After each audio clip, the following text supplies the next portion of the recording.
welcome back to my channel. In last video, we are discussing about the second chapter of the physics of class 10th, which is magnetic effect of electric current, and in which we are discussing about the electric motor. And we have already discussed that there are basically two types of motor, generator.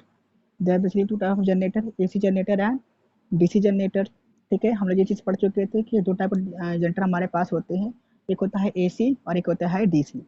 AC में क्या होता है, alternating generator यानी कि alternating current, जिसमें हर interval के बाद current direction क्या करती है, रिवर्स करती है, कभी प्लस टू माइनस, कभी पोलैरिटी चल जाएगी, left to right, left to right to left. ठीक है, तो उसके में वर्किंग हम लोग पढ़ चुके हैं। अगर आपने बिल्कुल नहीं देखा है तो बिल्कुल आप पहले इसको छोड़ दीजिए, पहले वहाँ जाकर उसकी वर्किंग देखिए। आप वीडियो के डिस्क्रिप्शन पे आपको नीचे वीडियो लिंक मिल जाएगा, वहाँ जाकर उसको देखिए, उसके बाद यहाँ पे आइए। ठीक है, तो चलिए आज की बात कर लेते हैं। तो आज हम लोग पढ़ने जा रहे हैं क्या, डीसी जनरेटर। ये आपको तभी क्लियर होगा जब आपको एसी जनरेटर क्लियर होगा। तो इससे पहले अगर आपने इसको नहीं देखा है तो मैं बात फिर से कह रहा हूँ, इसको छोड़ के पहले वहाँ जाइए, उसकी वर्किंग देखिए, उसके पार्ट देखिए, उसके बाद यहाँ पे आइए। तो डीसी जनरेटर की बात करते हैं। तो डीसी फुल फॉर्म हम लोग पढ़ चुके हैं, वो क्या होता है, डायरेक्ट करंट। डायरेक्ट करंट, और इसमें क्या होता है, ओनली वन डायरेक्शन। जो करंट हमारा मूव करता है ये केवल वन डायरेक्शन में मूव करता है, दो डायरेक्शन में मूव नहीं करता है। तो अगर लास्ट वीडियो को आप जाकर देख के आया हो तो यहाँ पे देखिए, आपको मालूम क्या पड़ेगा कि वही सेम चीजें हैं। वहाँ पे क्या था, स्लिप रिंग था, है ना, वहाँ पे स्लिप रिंग था। तो कभी हमारा जो कार करंट है B1 टू B2, फिर कभी B2 टू B1 जा रहा था। यहाँ वाले पे क्या है कि हम उसकी वर्किंग पढ़ते हैं। वर्किंग पढ़ने के लिए क्या करेंगे ना, हम जो फर्स्ट वाले का एसी वाला था, सेम वही सारे पार्ट्स रहेंगे। पार्ट्स में क्या, मैं एक लाइन डायग्राम बना देता हूँ, ठीक है, उसके बाद मैं आपको एक फोटो दिखा दूंगा। ठीक है, जैसे वहां पे था जनरेटर में हमारे पास दो एक परमानेंट मैग्नेट होगा, north pole and south pole, बीच में एक रेक्टेंगुलर कॉइल होगा, है ना। ये सब कुछ हम लोग पढ़ चुके हैं एसी वाले में। बट वहां वाले पे आपको याद हो तो हम लोग क्या कर रहे थे, इसको यहाँ से इंक्रीज कर रहे थे, और यहाँ पे एक लगा रहे थे क्या, स्लिप रिंग, और यहाँ पे लगा रहे थे एक स्लिप रिंग। तो इस वाले स्लिप रिंग से यहाँ कार्बन बस लगा हुआ था, इस वाले में यहाँ से ऐसा लगा हुआ था, जहाँ ये लगा हुआ था, है ना। ये किसमें, एसी वाले में। तो अब यहाँ वाले में क्या है, कभी करंट हमारा यहाँ हमारे ये B1 है, एग्जाम्पल के तौर पर ये B2 है, तो कभी करंट हमारा B1 टू B2 जा रहा है, और फिर कभी हमारा B2 टू B1 जा रहा है। तो करंट डायरेक्शन बार बार अल्टरनेट हो रही है, बार बार चेंज हो रही है, तो उसको हम लोग क्या बोल देते हैं, एसी जनरेटर। बट यहाँ हम लोग क्या पढ़ाई करने वाले हैं, डीसी जनरेटर, यानी इसमें करंट की डायरेक्शन क्या होगी, चेंज नहीं होगी, केवल one direction, only one direction, केवल एक डायरेक्शन में मूव करेगा। तो हम क्या करेंगे ना, कुछ भी हमको चेंज नहीं करना है, सेम वर्किंग जो वहां पढ़े थे सेम वर्किंग यहाँ पे भी रहेगी। बस हम यहाँ पे स्लिप रिंग को हटा देंगे। ठीक है, स्लिप रिंग को हटा देंगे और यहाँ पे क्या लगा देंगे, स्प्लिट रिंग। क्या लगा देंगे, SPLIT, स्प्लिट रिंग, यानी टूटी हुई रिंग, जो हम पढ़े थे कहाँ पे, मोटर में। तो हम क्या करेंगे, इस वाले को आगे है आगे पढ़ेंगे, यहाँ पे क्या लगा देंगे, ये स्प्लिट ऐसे लगा देंगे, और ये, है ना। तो अब ये क्या हुआ, ये इसमें फिक्स हो गया। अब इसके बाद यहाँ पे क्या लगा देंगे, कार्बन ब्रश लगा देंगे, है ना। तो यहाँ पे हम क्या कर देंगे, कार्बन ब्रश लगा देंगे एक ऐसे, यहाँ पे ऐसे। जैसी डायग्राम हम लोग पढ़े थे मोटर वाले में, सेम वही डायग्राम हमारा कहाँ दिखाई देगा, डीसी जनरेटर में। बट वहां वाले में हम लोग क्या कर रहे थे, यहाँ पे लगा रहे थे स्विच, क्योंकि मोटर में हम क्या करते हैं, करंट देते हैं तो मोटर हमारा स्टार्ट होता है। और इस वाले में क्या है, हमको करंट चाहिए, तो हम यहाँ पे क्या प्रोवाइड लगा देंगे, galvanometer, to find out with current produce and not. ठीक है, सेम सारी चीज वही हो जाएगा, ये हमारा हो जाएगा A, ये हो जाएगा B, ये हो जाएगा C, ये हो जाएगा D। ठीक है, इसको नाम जो देते हैं, स्प्लिट रिंग है, R1 R2, इसका नाम दे देंगे क्या, B1 B2, और ये हमारा गैल्वेनोमीटर है। ठीक है, तो मैं ये क्या बता रहा हूँ कि देखिए, बेसिकली क्लास 10th की बात करता हूँ, क्लास 10th की। तो क्लास 10th में जहाँ तक मैं ऑब्जर्व कर पाया हूँ, डीसी जनरेटर जल्दी दिखने को नहीं आता। ठीक है, तो अगर हमको उसकी वर्किंग लिखना होगा तो वर्किंग सेम वर्किंग कैसी होगी जैसे एसी वाले में। वर्किंग मैं इसकी लिखवाऊंगा नहीं, समझा दे रहा हूँ, ठीक है। अगर वर्किंग लिखने एग्जाम में आ जाती है, जैसे हम लोग लिखे थे वर्किंग ऑफ मोटर, ठीक है, वही चीज, सारे पार्ट्स वही दिखाई दे रहे हैं, पर वर्किंग वो सारे पार्ट्स की बात करें तो वही होंगे, बट यहाँ वर्किंग कैसे काम करेगी, वर्क मोटर के साथ काम करेगी। तो इसमें वो क्या हो जाएगा, रिवर्स, कि हम फोर्स लगाएंगे और करंट हमारा प्रोड्यूस हो जाएगा। हम दिखा देता हूँ, घबराइए नहीं। बीच में हमारा क्या होता है, शाफ्ट होता है। जब तक इस पे वर्क करता है Fleming left right hand rule. तो राइट हैंड क्या रूल क्या कहता है, याद है आपको, father mother and child. F से फादर, एफ से फोर्स, एफ से मैग्नेटिक फील्ड, एफ से फादर, एफ से मैग्नेटिक फील्ड, एंड सी से चाइल्ड, सी से करंट। तो यहाँ वाले पे क्या है, मैग्नेटिक फील्ड पहले से होगी north to south, magnetic field पहले से होगी। अब हम क्या करेंगे, फोर्स लगाएंगे, क्योंकि हमको यहाँ पे क्या चाहिए, करंट को इंड्यूस कराना है ना। तो करंट को यहाँ पे इंड्यूस कराना है, तो हम इसको क्या करेंगे, एंटी क्लॉकवाइज घुमाते हैं, यानी इसको हम क्या करेंगे, ऐसे टर्न कराएंगे, एंटी क्लॉकवाइज मूव करा रहे हैं। तो देखिए यहाँ पे अप्लाई करके देख लेते हैं। तो देखिए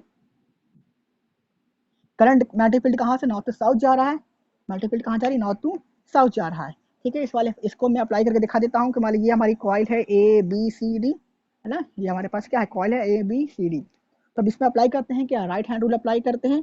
तो आपको देख सकते हैं क्या, मैग्नेटिक फील्ड कहाँ से कहाँ जा रहा है, नॉर्थ टू साउथ, तो हमने मैग्नेटिक फील्ड ये दिखा दिया। इस वाले को हम जब ऐसे घुमा रहे हैं, जब बोल रहे हैं एंटी क्लॉकवाइज, यानी इस वाले पे फोर्स कहाँ लगा रहा है, नीचे, इसको ऐसे घुमा रहे हैं, तो इस पर फोर्स लगा रहे हैं नीचे की ओर, इस पर फोर्स कहाँ लगा रहे हैं, अपवर्ड, तो इस पर फोर्स लगा रहे हैं डाउनवर्ड, तो ये हमारा फोर्स है, तो फोर्स को लगा दिया डाउनवर्ड। तो करंट कहाँ से कहाँ जा रहा है, करंट जा रहा है बी टू ए, है ना। तो करंट कहाँ से कहाँ जा रहा है, बी टू ए। हो गया बात, चलिए आगे बढ़ लेते हैं।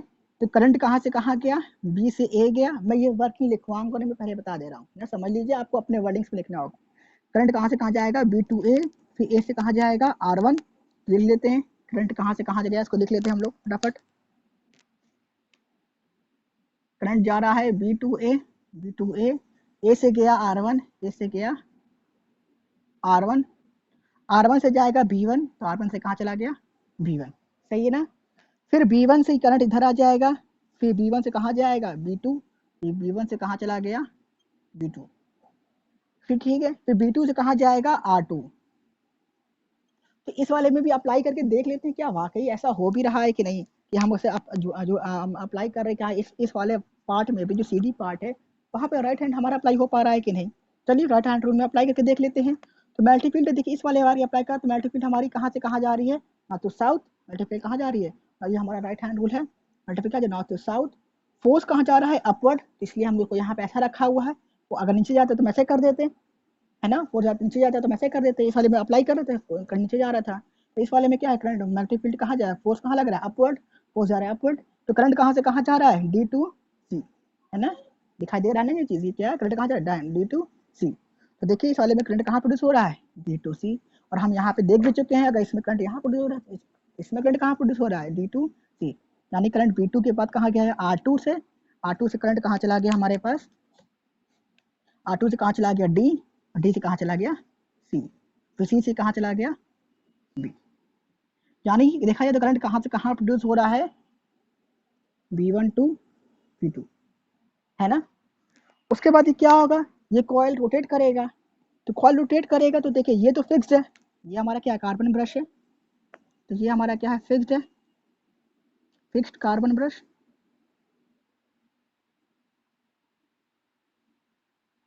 ये सब तभी मालूम होगा जब पहले के वीडियो देखे होंगे ना। तो अब देखिए ये सब टर्न होगा, टर्न होगा तो क्या होगा, अब जैसे कि अब ये कॉइल, ये चीज है, ये बुक है हमारे पास, तो ये क्या होगा, अब पूरी तरह टर्न हो गया, तो ये पूरा फ्लिप कर गया। तो फ्लिप करेगा तो ये डी पार्ट हमारा इधर आ गया, इस पर फोर्स ऐसे नीचे लग रहा था, इस पर ऊपर लग रहा था। डी पार्ट हमारा इधर आ जाएगा, तो डी हमारा इधर आ गया। सी पार्ट यहाँ पे आ जाएगा, तो यहाँ पे आ गया सी पॉइंट। बी पॉइंट यहाँ पे आ जाएगा, तो बी पॉइंट यहाँ पे आ गया, और ए पॉइंट हमारे यहाँ पे आ गया। कुछ और भी बदलेगा क्या, हाँ बिल्कुल बदलेगा। अब वो कौन बदलेगा, ये हमारा स्प्लिट रिंग, ये आर वन आर टू।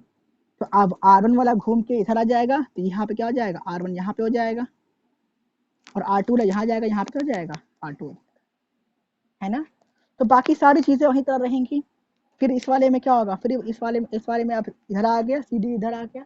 अब इसमें फिर देखें मैट्रिक्स हमारी इधर जा रही है, ये हमारा Fleming left right hand rule है, मैट्रिक्स इधर जा रही है। फोर्स इस वाले पे लग रहा है कहाँ, डाउनवर्ड, फोर्स लग रहा है डाउनवर्ड, तो करंट कहाँ से कहाँ जा रहा है, सी से डी जा रहा है, फिर डी से R2 जा रहा है, फिर R2 से B1 जा रहा है, फिर B1 के बाद G जा रहा है, फिर ऐसे घूम कर वैसे जा रहा है ना। तो फिर अप्लाई करिएगा उसको, आप अपना तो कर ही सकते हैं।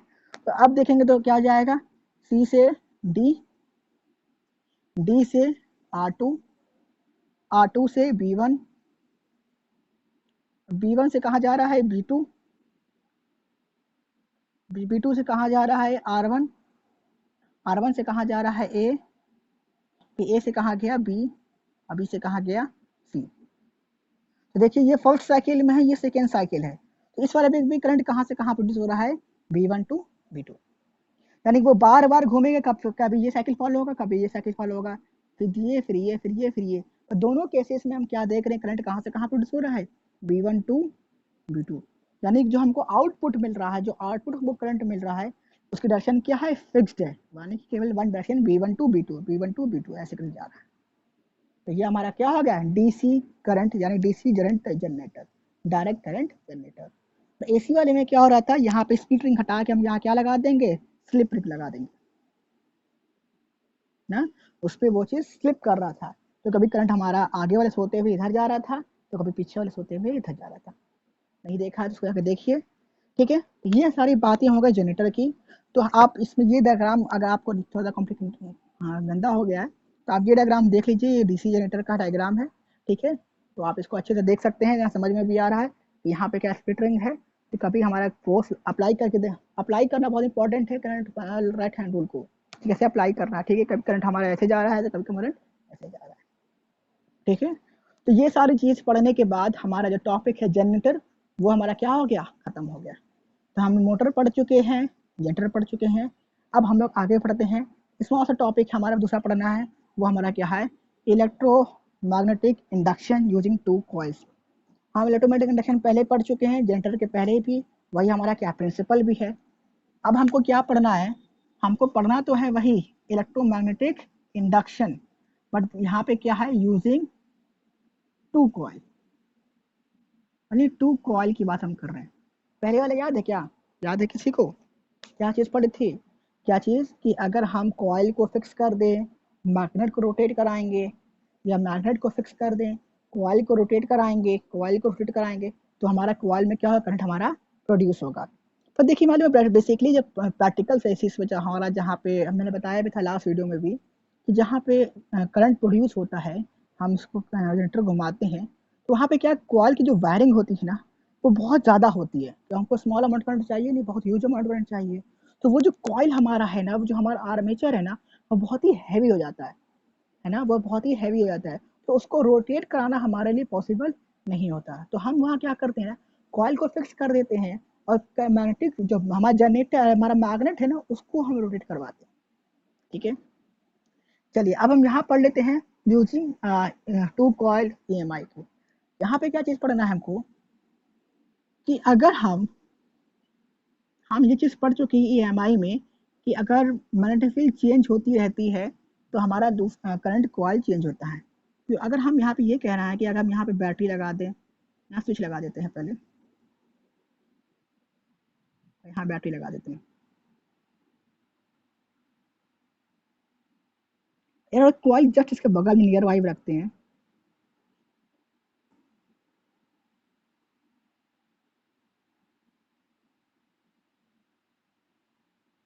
और ये हमारा क्या है, गैल्वेनोमीटर। ये हमारा पॉजिटिव है, ये हमारा नेगेटिव है। देखिए अब सारे कॉन्सेप्ट को मिलाते हैं, कॉन्सेप्ट क्या क्या पढ़ चुके हैं, वो हम लोग ये क्या चीज़ पढ़े हैं। पहला कॉन्सेप्ट मोटर वाले में, कि किसी भी कॉइल में करंट जाता है, तो उसके आसपास मैग्नेटिक फील्ड प्रोड्यूस होती है। ये हम लोग कहाँ पढ़े थे, कि कॉन्सेप्ट किसका था, मोटर वाले का, कि किसी भी कॉइल में, किसी भी वायर में, कंडक्टर में करंट जा रहा है, तो उसके आसपास मैग्नेटिक फील्ड प्रोड्यूस होती है। ठीक इसका उल्टा भी हम लोग पढ़े हैं, मतलब इसका रिवर्स, मतलब इसका दूसरा वर्जन भी पढ़े हैं, जनरेटर कॉन्सेप्ट। क्या, कि अगर किसी कॉइल में कोई कॉइल, इसके आसपास मैग्नेटिक फील्ड लगातार कंटिन्यूस चेंज हो रही हो, है, वो हम कैसे किए थे हम, कि यहाँ ले लीजिए, यहाँ पे मैग्नेट हो जाए, यहाँ नॉर्थ पोल, यहाँ साउथ पोल, इसको अगर अंदर बाहर टू एंड फ्रो कराएंगे, तो मैग्नेटिक फील्ड इसके अंदर चेंज होगी बार बार, यहाँ पे क्या होगा, करंट प्रोड्यूस हो जाएगा। दोनों चीज़ यहाँ पे भी आ गई, ये फर्स्ट वाले से, ये सेकेंड वाले से। तो क्या अगर हम इस वाले में करंट पास कराते हैं, तो इसके आसपास मैग्नेटिक फील्ड प्रोड्यूस होगा, तो क्या उसकी वजह से इसमें हमारा करंट प्रोड्यूस होगा क्या? क्वेश्चन समझ रहे हैं क्या? क्या electromagnetic induction using two coil, क्या हम लोग मोटर वाले में ये चीज पढ़ चुके हैं कि किसी भी कॉइल में, किसी भी कंडक्टर में करंट जाता है, उसके आसपास मैग्नेटिक फील्ड प्रोड्यूस होती है, ठीक है। और हम ये भी पढ़ चुके हैं इस वाले कॉन्सेप्ट में कि अगर किसी भी कॉइल के आसपास मैग्नेटिक फील्ड चेंज होती रहती है तो क्या, और उसमें क्या होता है, करंट हमारा इंड्यूस होता है। तो अगर हम इसमें स्विच ऑन कर दें, इसका स्विच ऑन करेंगे तो इसमें करंट फ्लो करेगा, ऐसे ऐसे ऐसे होते वैसे करंट फ्लो करेगा। तो करंट फ्लो करेगा तो इसके आसपास मैग्नेटिक फील्ड प्रोड्यूस होगी, तो मैग्नेटिक फील्ड प्रोड्यूस होगी तो क्या उसके मैग्नेटिक फील्ड की वजह से इसमें करंट इंड्यूस होगा कि नहीं, हमको ये पढ़ना है। तो क्या लगता है आपको, होना चाहिए? हाँ बिल्कुल होगा। बट देखिए यहाँ पे मैं एक चीज बार बार बोल रहा हूँ, उसकी मैग्नेटिक फील्ड चेंज होनी चाहिए। तो जब हम क्या करेंगे, इसकी कॉइल ए है और ये मान लीजिए कॉइल बी है, तो कॉइल ए का जब स्विच को ऑन करते हैं, ध्यान समझिएगा, स्विच को जब हम ऑन करते हैं तो इसमें करंट फ्लो करेगा, है ना। करंट फ्लो करेगा तो इसके आसपास मैग्नेटिक फील्ड प्रोड्यूस हो जाएगी, है ना। मैग्नेटिक फील्ड प्रोड्यूस नीचे से भी होगा, नीचे बना नहीं रहा हूँ, डायग्राम बंद हो जाएगा। मैग्नेटिक फील्ड प्रोड्यूस हो जाएगी जो इधर, जो उसको टच करते हुए जाएगी ना, और ऐसे भी जाएगी और ऐसे भी जाएगी, तो मतलब जहाँ तक पूरी ऐसे सब जाएगी, मैं डायग्राम गंदा करना नहीं चाहता, तो ये सब जाएगी। तो जब इसके मैग्नेटिक फील्ड क्या करेगा ना, इसके अंदर के कंडक्टर, इसके कंडक्टर है, इसके अंदर इलेक्ट्रॉन्स होंगे, इसके इलेक्ट्रॉन्स को क्या करेगा, एक तरह का जो फ्री इलेक्ट्रॉन्स होंगे उसको क्या करेगा, पुश करेगा। जब वो पुश करेगा तो इलेक्ट्रॉन क्या करेगा, फ्लो करेगा। तो फ्लो करेगा तो मतलब यहाँ पे क्या होगा, करंट हमारा इंड्यूस होगा। तो जैसे ही हम यहाँ पे स्विच ऑन करेंगे, ठीक है, तो अभी मान लीजिए गैल्वेनोमीटर अगर हमारा ऐसे शो कर रहा है, एकदम न्यूट्रल, कोई वर्क नहीं कर रहा है, ये हमारा गैल्वेनोमीटर है, ठीक है, ये हमारा क्या है, गैल्वेनोमीटर है, ये हमारा गैल्वेनोमीटर है। अगर ये स्विच है, ये स्विच वर्क कर रहा है, तो जैसे ही हमने स्विच ऑन किया ना, एग्जाम्पल के तौर पर मान कि हम क्या देखेंगे, ऑब्जर्व करेंगे, इसमें आएगा क्या, डिफ्लेक्शन, ये हल्का सा हिलेगा। वो क्या करेगा, हल्का सा, मान लेते हैं कि इधर हल्का सा इधर चला जाएगा, हल्का सा मूव करते हमारा लेफ्ट साइड की ओर या राइट साइड की ओर टर्न कर जाएगा। बट क्या वो कंटिन्यूस वहीं पे जाकर रुक जाएगा कि वापस आएगा? तो यहाँ पे क्या होगा, वो तुरंत ऐसे जाएगा और तुरंत वापस क्या जाएगा, न्यूट्रल जीरो पे आ जाएगा। तो मैग्नेटिक फील्ड उसमें क्या है, सिर्फ केवल वन टाइम क्या हुआ, फ्लो हुआ, वन टाइम इसमें क्या हुआ, चेंज हुआ। हम लोग करंट को जब ऑन करके छोड़ देंगे तो अब इसमें क्या होगा, कोई भी रिफ्लेक्शन शो नहीं करेगा, हल्का सा आएगा, जैसे मैग्नेटिक करंट ऑन करेंगे हल्का सा रिफ्लेक्ट करेगा, फिर वापस नॉर्मल, है ना। फिर हमने क्या देखा कि जब हम स्विच को ऑफ कर रहे हैं, स्विच को ऑफ कर रहे हैं तो अब मैग्नेटिक फील्ड क्या आ रही है, वापस अंदर की ओर आ रही है, अचानक खत्म हो गई, है ना, अचानक क्या हो रही है, अचानक क्लोज हो गई। तो इसमें गैल्वेनोमीटर में फिर से जब इसके आसपास मैग्नेटिक फील्ड फिर चेंज हो रही है, मैग्नेटिक फील्ड फिर चेंज हो रही है, तो इसमें हमको क्या दिखाई देगा, डिफ्लेक्शन। बट अब इस वक्त क्या होगा, अगर पहले वाले में इधर जा रहा था, दूसरे वाले में कहाँ जाएगा, इधर जाएगा, है ना, दूसरे वाले में किधर जाएगा, इधर जाएगा। बात समझ में आई? डायरेक्शन क्या हो जाएगा, अपोजिट। तो मैग्नेटिक फील्ड डायरेक्शन पहले ऐसे गई थी तो उधर गया, और वापस आ गए तो इधर आ गए, तो फिर इधर आएगा, फिर वापस क्या जाएगा, न्यूट्रल जीरो, है ना। तो फिर हम क्या देख रहे हैं कि जब मैग्नेटिक फील्ड ऑन कर रहे हैं तो हल्का सा रिफ्लेक्शन हो रहा है, फिर न्यूट्रल, फिर ऑफ कर रहे हैं, फिर हल्का रिफ्लेक्शन इधर हो रहा है, उल्टा फिर रिफ्लेक्शन हो रहा है, फिर क्या हो रहा है, न्यूट्रल। यानी कि इसमें अगर हम करंट ऑन कर रहे हैं तो इसमें करंट हमारा क्या हो रहा है, इंड्यूस हो रहा है। तो अगर हम इसका स्विच को लगातार ऑन ऑफ खूब तेजी से करते रहेंगे, है ना, कंटिन्यूस ऑन ऑफ करेंगे, अभी ऑन फिर ऑफ ऑन ऑफ, तो अगर ऑन पे इधर जा रहा है तो कैलकुलेटर कभी इधर शो करेगा, फिर कभी इधर शो करेगा, कभी इधर, लगातार कंटिन्यूस क्या करेगा, इसमें करंट हमारा इंड्यूस करता है, कभी ऐसे करंट फ्लो करेगा, कभी हमारा करंट ऐसे फ्लो करेगा, यानी कि इस करंट हमारे इसमें क्या हो जाएगा, प्रोड्यूस हो जाएगा, है ना। बात समझ में आई, अच्छी तरीके से समझ में आ गई। अब सिंपल वर्ड में समझना हो तो क्या कह सकते हैं, जैसे कि क्या हो गया कि मान लीजिए कि इसके अंदर क्या है, इलेक्ट्रॉन से जो फ्री है, तो मान लीजिए कि बहुत फ्री कुछ फ्री, यहाँ पे कोई हल्की सी प्लास्टिक रखी है, अब यहाँ स्विच ऑन कर रहे थे, यानी यहाँ पे हम क्या ऑन कर रहे हैं, एग्जाम्पल समझा रहे हैं सिंपल वर्ड में, कि हम फैन ऑन कर रहे हैं, तो हम फैन ऑन कर रहे हैं तो हवा चल रही है, तो हवा चलेगी, हवा ऐसे ऐसे चल रही है, हवा चल रही है, तो और ये प्लास्टिक जो है, जो मतलब प्लास्टिक कूलर है वो हल्का है, प्लास्टिक का भी इधर जा रहा है, तो जब हवा लगेगी तो क्या प्लास्टिक क्या हो जाएगा, आगे की ओर जाएगा। मान ऐसे रिंग की तरफ फंसा हुआ है तो वो घूमते हुए आगे की ओर जा रहा है। फिर को अब हम क्या कर ऑफ कर रहे हैं, तो मान लीजिए कि अब फैन, पहले फैन ऐसे मूव कर रहा था, अब फैन की डायरेक्शन क्या हो गई, चेंज हो गई, तो एग्जॉस्ट फैन बन गया, तो अब हवा इधर चल रही है, इधर की सारी हवा क्या करे, खींच रहा है, खींचेगा तो प्लास्टिक क्या करें, मूव, जो इसके अंदर जो रिंग है मान लीजिए प्लास्टिक है वो मूव करते हुए इधर जा रही है। फिर हम ऑन कर रहे हैं तो वो इधर घूम जा रहा है, फिर हवा ऐसे फ्लो कर रही है, उधर जा रहा है, तो कभी हवा ऐसे जा रही है, कभी हवा ऐसे जा रही है, तो कभी इसके अंदर प्लास्टिक जो है मान लीजिए कि ऐसे मान लेते हैं ना, जैसे कोई खिलौना मान लेते हैं, जैसे ये रिंग है, तो ये रिंग मूव करते हुए कभी इधर जा रहा है, कभी इधर जा रहा है, तो वो रिंग चीज है क्या, इलेक्ट्रॉन्स है, तो इलेक्ट्रॉन्स मूव करेगा तो हमारा करंट हमारा क्या होगा, इसमें इंड्यूस होगा। समझ में आया, electromagnetic induction using two coil, ये बात क्लियर हो गई। तो इलेक्ट्रॉन्स होंगे, इलेक्ट्रॉन पे हमारे पास फोर्स लगेगा और करंट हमारा क्या करेगा, उसमें इंड्यूस हो जाएगा। तो हम लगातार ऑन ऑफ करते रहेंगे, तो मैग्नेटिक फील्ड एक तरह का फोर्स लगाता जाएगा, कभी ऐसे, कभी ऑन, कभी ऑफ, कभी ऑन, कभी ऑफ, तो इसके अंदर हमारा करंट क्या हो जाएगा, इंड्यूस होगा। तब डायरेक्शन हमारा लेफ्ट टू राइट होगी, राइट लेफ्ट होगी। आई होप आपको ये खत्म समझ में आ गया होगा बहुत अच्छी तरीके से। और बिल्कुल जिसने कंटिन्यूस क्लासेस की होंगी मोटर की, जनरेटर की और ऑटोमेटिक इंडक्शन की सारी चीज़ों की, तो ये समझना बहुत बड़ा रॉकेट साइंस नहीं है, और आपने अगर नहीं समझा तो ये आपको बिल्कुल भी समझ में नहीं आएगा। तो मैं बार बार कह रहा हूँ, इस चैप्टर का हर एक चीज़, हर टॉपिक दूसरे टॉपिक से जुड़ा हुआ है। तो ये सारे टॉपिक खत्म हो गया। अब हमको क्या पढ़ना है, डोमेस्टिक सर्किट।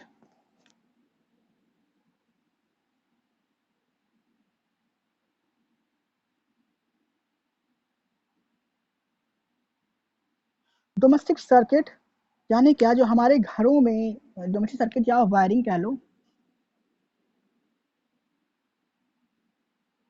देखिए मैंने कहा ना, क्लास 10 में पढ़ाई कर रहे हैं तो अब तो इतना आपको पढ़ना ही पड़ेगा कि हमारे घर के अंदर जो लाइंस आती है, जो वायरिंग होती है, वो कैसी होती है, कैसे हम उसका कनेक्शन करते हैं, कैसे हम बल्ब जोड़ते हैं, कैसे सॉकेट जोड़ते हैं, और कैसे सारे फैन वगैरह जोड़ते हैं।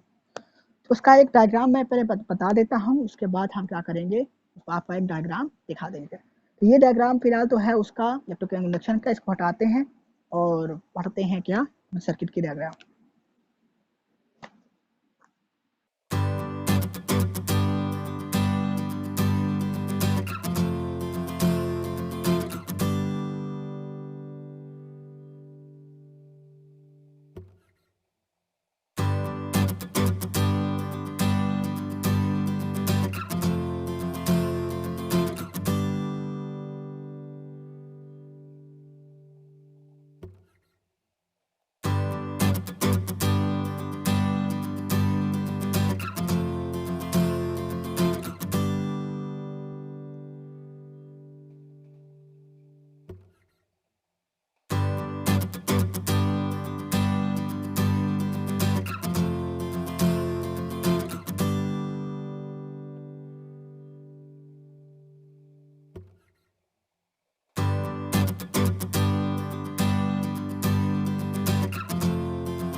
सो क्लास 10, ये हमारा क्या है, एक लाइन डायग्राम हुआ हमारे वायरिंग का। तो हमारे घरों में जो वायरिंग वगैरह होती है वो किस बेसिस पे होती है और कैसे हम लोग करते हैं, कैसे लाइंस वगैरह हमारे घरों पे आती हैं।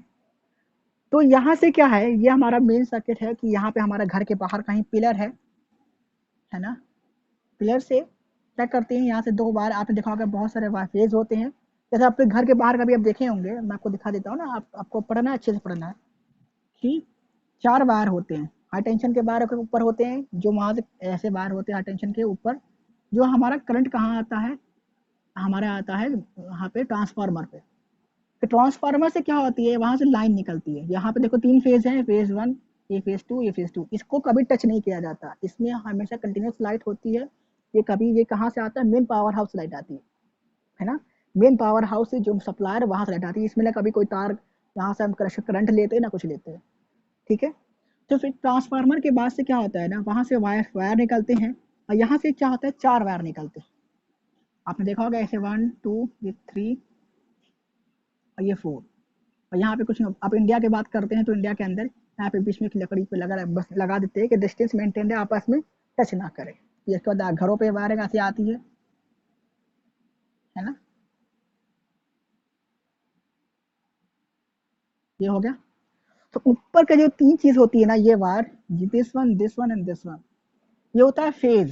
ये फेज 1, फेज 2, ये फेज 3। और जो लास्ट वाला होता है ना, एकदम नीचे वाला, तो नॉर्मली जो स्टैंडर्ड तरीका यही है, ये होता है न्यूट्रल, है ना। ये होता है न्यूट्रल वायर। ऊपर का तीनों क्या होता है, फेज वायर होता है, फेज 1, फेज 2, फेज 3, और नीचे वाला क्या होता है, न्यूट्रल। तो अब आपके घर में जब लाइन लानी होती है, तो किसी भी एक वायर से, फेज 1 से या फेज 2 से या फेज 3 से, जो भी आपका आपके घर पे जो आपके जो बड़े जहाँ डिसाइड करते हैं, या फेज 1 या फेज 2 या फेज 3 से एक वायर निकालते हैं ये पिलर से, और दूसरा वायर कहाँ से लेते हैं, न्यूट्रल से। दोनों फेज से नहीं लिया जाता ना, फेज या फेज 1 को भी आप कोई एक वायर लेंगे, क्योंकि इसमें क्या है, करंट फ्लो कर रहा है। फेज 1 में भी करंट है, इसमें भी करंट, इसमें भी करंट है, इस वाले में करंट हमारा नहीं होता। यहाँ से एक वायर लेंगे, तो यहाँ से इसको वायर ले जाके यहाँ पे जोड़ देंगे, और इस वायर के लिए न्यूट्रल वायर को ला के यहाँ जोड़ देंगे। ठीक है। तो जो जिसमें करंट है, ये वाला, ये पार्ट फेज वाला, उसको बोलते हैं क्या, लाइव वायर। यानी कि वो वायर क्या है, जिंदा है, उसमें करंट, हमारा मेन सप्लाई करंट है, वो क्या फ्लो कर रहा है। और दूसरा वाला वायर हमारा क्या होता है, न्यूट्रल हमारा होता है ना। दूसरा वायर क्या होता है, न्यूट्रल। उन दोनों को हम लेके आते हैं, और ये हमारा क्या है, मीटर है। ठीक है। तो मीटर से पहले हम लोग क्या करते हैं, बेसिकली आप तो खैर, मैं तो नहीं देखा कि कहीं होता है प्रैक्टिकली बेसिस पे कि मीटर से पहले का फ्यूज लगाया जाता है, मगर स्टैंडर्ड तरीका हमारा क्या है कि हम मीटर से पहले क्या कर देंगे, फ्यूज लगाएंगे। और वो फ्यूज का क्या होता है, जो करंट वो उसमें बियर कर सकता है, वो कितना हो सकता है, 50 एम्पियर मैक्सिमम। इसके वायर के जो वायर होगा, मैं फ्यूज पर डिस्कस करेंगे लास्ट में, इसमें क्या होता है, 50 एम्पियर करंट फ्लो कर सकता है। बट अगर बेसिकली देखा जाए आजकल के ज़मानों में ऐसा नहीं लगाते, हम डायरेक्ट उसको ले जाके मीटर में लगा देते हैं, है ना। हो गया। तो ये हमारा क्या लाइव वायर चल रहा है, और ये हमारा क्या न्यूट्रल वायर चल रहा है। फिर न्यूट्रल वायर से निकालने के बाद हम यहाँ पे क्या लगाते हैं, यहाँ पे लगाते हैं मेन स्विच। ठीक है। बहुत लोग घर में मेन स्विच लगता भी है, और बहुत लोग घर में मेन स्विच नहीं लगता। ठीक है। अगर लग जाता है तो बेस्ट रहता है कि जब आपको कभी जनरेटर से वायरिंग लेना होता है, तो आपको इसकी बहुत रिक्वायरमेंट पड़ती है, तो मेन स्विच होना बहुत ज़रूरी है। ठीक है। चेंज ओवर टाइप का होता है ना, आपने देखा भी होगा। तो मेन स्विच होता है। फिर अभी हम पढ़ते हैं, आगे सब पढ़ते जाएंगे। फिर मेन स्विच के बाद एक फ्यूज हम लगाते हैं, और ये बहुत ही कंपलसरी है। अगर आप ये नहीं लगाएंगे ना, तो आपके घरों में बहुत सारी दिक्कतें हो सकती है वायरिंग की वजह से, और आपके घर में बहुत सारे सामान खराब हो जाएंगे। उसको हम लोग क्या बोलते हैं, कंज्यूमर फ्यूज। Consumer fuse. ठीक है। और इसका जो रेंज होता है 15 एम्पियर तक का हो सकता है, 15 एम्पियर के ऊपर का भी। 50 एम्पियर इनफ है, कितना 15 एम्पियर बहुत होता है। तो पहले यहाँ तक की बातें कर लेते हैं। लाइव वायर है, न्यूट्रल वायर, फेज से हमारे आया, मीटर में लग गया। ये एक थर्ड वायर हमारे पास होता है, जिसको हम लोग क्या बोलते हैं, अर्थ वायर। आपने भी घरों पे देखा होगा कि हमारे घर में अगर सॉकेट का भी बोर्ड खोला हो, तो उसमें 3 वायर होते हैं। ठीक है। एक लाइव वायर, एक न्यूट्रल वायर, और अर्थ वायर। सर कैसे पहचानेंगे, अच्छा क्वेश्चन है, पूछना चाहिए क्लास में होते हैं कि कैसे पहचाने कौन सा लाइव वायर है, कौन सा न्यूट्रल वायर है, कौन सा अर्थ वायर है। तो स्टैंडर्ड तरीका हमारे पास क्या है, स्टैंडर्ड तरीका हमारे पास क्या है, जो हमारा लाइव वायर होगा, उसका जो कलर की जो कोटिंग होगी, वो होती है रेड कलर की। ठीक है। जिसमें मेन करंट हमारे पास आता है, ये स्टैंडर्ड है। बाकी आप कुछ कलर चेंज करा सकते हैं, स्टैंडर्ड तरीका क्या होता है। और हमारा जो न्यूट्रल वायर होगा, ठीक है, उसके कलर की जो कोटिंग होगी, वो होगा ब्लैक कलर का। ठीक है। और हमारा जो अर्थ वायर होता है, उसको हम लोग रखते हैं ग्रीन कलर का। तो 3 वायर हमारे पास होते हैं बोर्ड के अंदर, red, live wire, black, neutral and green earth wire. ये हमारा स्टैंडर्ड तरीका है, हम कैसे वायरिंग करते हैं। ठीक है। अर्थ वायर क्यों होता है, अभी हम पढ़ते हैं, सब पढ़ेंगे, पहले इसको देख लेते हैं। ठीक है। यहाँ से सारी बातें समझ में आ गई। दूसरी चीज, जब हम यहाँ से वायरिंग करते हैं ना, स्टैंडर्ड तरीका क्या होता है, वही होता भी है। आपने कभी देखा होगा, आपने कभी आपने देखा हो कि हमारे घरों में जो स्विच होता है, ठीक है, हमारे घरों में जो स्विच बोर्ड होते हैं, वो 2 तरीके के होते हैं। एक बोर्ड सिंपल होते हैं, जो हमारे स्विच के साथ होते हैं, जिसमें हम लोग फैन ऑन ऑन करते हैं, जैसे मोबाइल चार्जर लगाते हैं। और एक बोर्ड होता है अलग से जिसमें हम लोग एसी, फ्रिज या ओवन वगैरह है उसको यूज़ करते हैं। तो एसी फ्यूज़ और एसी तो हम वहाँ पे क्या करते हैं, यहाँ से 2 बार लेके जाते हैं, मैं 2 तरीके के बार ले जाते हैं, लाइव और न्यूट्रल लग जाते हैं, उसको लग जाते हैं। तो लाइव और न्यूट्रल वाले के जो हमारा हम सीधी सी बात है कि जो हमारा जो इस्तेमाल हम करते हैं मोबाइल चार्जिंग वगैरह के सपोर्ट के लिए ना, जो हम इसको इस्तेमाल करते हैं मोबाइल चार्जिंग वगैरह के लिए, उसमें जो हम वायर लगाते हैं बहुत ही थिन वायर लगाते हैं, और वहाँ जो फ्यूज़ लगाते हैं हमें प्लग में, वहाँ पे बोर्ड में फ्यूज़ भी होता है, वो होता है 5 एम्पियर का। ठीक है, इतना उसके लिए इनफ है। और जो एक हम अलग से लाइन लेके जाते हैं, उसका वायरिंग अलग होता है, उसकी जो वायरिंग होती है वो थिक वायर होती है, बहुत मोटी-मोटी वायर होती है। उसमें हम लोग फ्रिज चलाते हैं, जो हैवी लोड होता है, फ्रिज हो गया, एसी हो गया, ओवन हो गया, जो और हैवी लोड होता है, उसमें हम फ्यूज़ लगाते हैं, वो होता है क्या 15 एम्पियर का। हम यहीं पर सर्किट यहाँ से 2 बार निकालते हैं, यहाँ से मगर यहाँ से होने के बाद सब कुछ इसके होने के बाद फ्यूज़ कंज्यूमर फ्यूज़ को नहीं छेड़छाड़ करेंगे। कंज्यूमर फ्यूज़ में पूरा लोड होना चाहिए पूरे घर का ना। उसके निकलने के बाद हम, मैं इसमें नहीं दिखाऊंगा, मैं आपको बता दे रहा हूँ। ठीक है, तो हम 2 बार निकालेंगे। एक को हम ले जाएंगे जिसमें फैन, बल्ब, यह सारी चीज़ें, मोबाइल चार्जर वगैरह ये सब इस्तेमाल करेंगे। और एक बोर्ड के लिए निकालते हैं अलग से 15 एम्पियर के लिए करंट, उसको हम कहाँ ले आते हैं, केवल एसी, फ्रिज ये सब चलाने के लिए। ठीक है, अब ये सारी बातें हो गई। अब इसके बाद हम अपने घर के कमरे के अंदर ले जाएंगे। कमरे के अंदर जाके यहाँ पे क्या करेंगे, उसको हम कनेक्शन कराएंगे। कनेक्शन कैसे करते हैं, जो हमारा फैन हो गया, बल्ब हो गया, ये सारी चीज़ें हो गई। तो इस बल्ब का एक पॉइंट देखिए यहाँ से, इस बल्ब का एक पॉइंट हम लगाते हैं किसमें, न्यूट्रल वायर से। ठीक है, और उसका दूसरा एंड लगाते हैं स्विच से, जो हमारे घर पे जो स्विच होता है, जब ऐसे स्विच होता है ना घर पे, एक पॉइंट पे पीछे से देखा हो ऐसा स्विच होता है, तो इसका एक पॉइंट हम ले जाके लगाते हैं बल्ब से। ठीक है, पर किससे जुड़ा होता है, न्यूट्रल वायर से, है ना। अगर इसमें पहले ही हम करंट दे देंगे तो बल्ब तो गड़बड़ हो जाएगा ना, बल्ब हमारा फ्यूज हो सकता है। तो किससे जोड़ेंगे हम, न्यूट्रल वायर से। और इसके स्विच का दूसरे हिस्से को किससे जोड़ते हैं हम लोग, लाइव वायर से। बात क्लियर हुआ। एक पॉइंट को जोड़ेंगे किससे, न्यूट्रल से, और दूसरे को किससे जोड़ेंगे, हमारे लाइव वायर से। जब स्विच ऑन करते हैं तो यहाँ पे सर्किट ब्रेक किया हुआ है, ये लाइव है, ये न्यूट्रल है, सर्किट यहाँ ब्रेक किया हुआ है। तो स्विच ऑन करते हैं यहाँ पे क्या कनेक्शन बन जाता है, करंट हमारा फ्लो करता है, बल्ब हमारा ग्लो हो गया। स्विच को ऑफ किया तो यहाँ से कनेक्शन ऑफ हो गया, तो यहाँ से सप्लाई बंद हो गई, करंट हमारा ऑफ हो गया। बल्ब, फैन, सारी चीज़ें सही जोड़ा जाता है। सेकेंड चीज़ आता है हमारा क्या, सॉकेट। जो हमारा घर में सॉकेट होता है, उसको कनेक्शन कैसे करते हैं। ठीक है, तो उसका जो एक पॉइंट होता है, यहाँ देखिएगा, जो स्विच के आप अभी चेक भी कर सकते हैं, जो हमारे घरों में स्विच होता है उसके बगल में प्लग लगा रहता है ना, सॉकेट लगा रहता है। तो यहाँ पे ऐसे सॉकेट होता है, स्विच के जस्ट बगल में जो पॉइंट होता है, ये स्टैंडर्ड तरीका है, उसको हम लोग जोड़ते हैं। उसको यहाँ पे इसको जोड़ते हैं स्विच से, स्विच के जस्ट बगल वाले को जोड़ते हैं क्या, स्विच से। लेकिन ये चीज़ जुड़ा है, सिर्फ का इस पॉइंट, ये वाला पॉइंट इससे जुड़ा रहेगा, यहाँ से नहीं, ऐसे। स्विच का ये वाला पॉइंट क्या होगा, इससे जुड़ा रहेगा। तो अगर हम स्विच ऑन करेंगे तो सप्लाई इसमें आएगी, ना कि इस वाले में आनी चाहिए। अगर इसमें करंट आ रहा है, यानी कि कनेक्शन हमारा गलत जुड़ा हुआ है। तो स्विच का ये पॉइंट हम जाके यहाँ जोड़ देंगे, और ये हमारा किसमें जुड़ा हुआ है, लाइव वायर से जुड़ा हुआ है।